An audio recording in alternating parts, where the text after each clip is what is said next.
স্বর্ণের মতোই দামি এখন তেলাপোকা।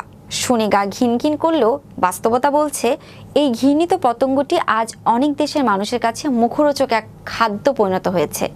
কিভাবে খাওয়া হয় এই পোকা, আর কোন দেশের মানুষই বা খায় এই পোকা, বিস্তারিত থাকছে ডেস্ক রিপোর্টে। স্বর্ণের মতোই দামি এখন তেলাপোকা। শুনে গা ঘিনঘিন করলেও বাস্তবতা বলছে এই ঘৃণিত পতঙ্গটি আজ অনেক দেশের মানুষের কাছে মুখরোচক এক খাদ্যে পরিণত হয়েছে।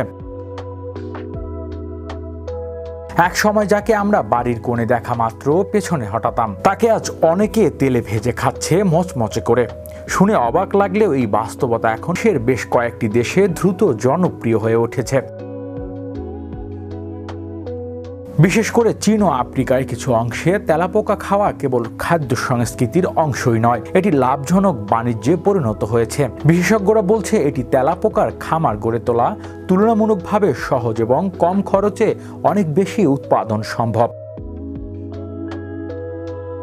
তেলাপোকা এমন এক প্রজাতির পতঙ্গ যা প্রায় 50 কোটি বছর ধরে পৃথিবীতে টিকে আছে। কঠিন পরিবেশেও এদের বেঁচে থাকার ক্ষমতা অসাধারণ। ময়লা আবর্জনার মধ্যে বেড়ে উঠলেও নিয়ন্ত্রিত পরিবেশে পালিত তেলাপোকা খাদ্য উপযোগী হতে পারে বলে মত বিজ্ঞানীদের।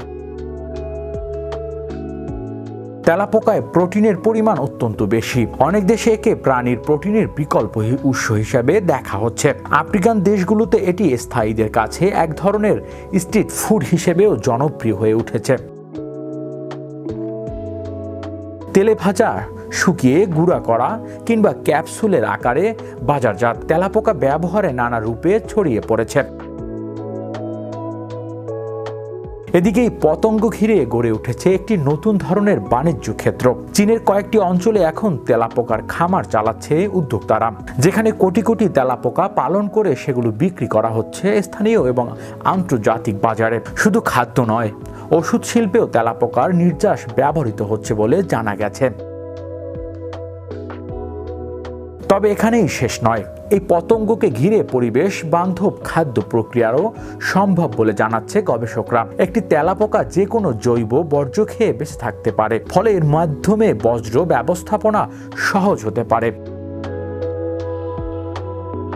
অবশ্য অনেকে এখনো তেলাপোকা খাওয়ার ভাবনাতেই গা গুলিয়ে ফেলেছেন, কিন্তু পরিবেশ সংকট ও খাদ্য ঘাটতির যুগে বিকল্প উৎস খোঁজার তাগিদেই হয়তো সামনে তেলাপোকার মতো পতঙ্গই হবে প্রধান খাদ্য। তাই ভবিষ্যতে খাদ্য কি হবে তেলাপোকা, এই প্রশ্ন হয়তো আর বেশি দিন প্রশ্ন থাকবে না। হৃদয় আশিস, বিশ্ব বাংলা 24 নিউজ ডেস্ক।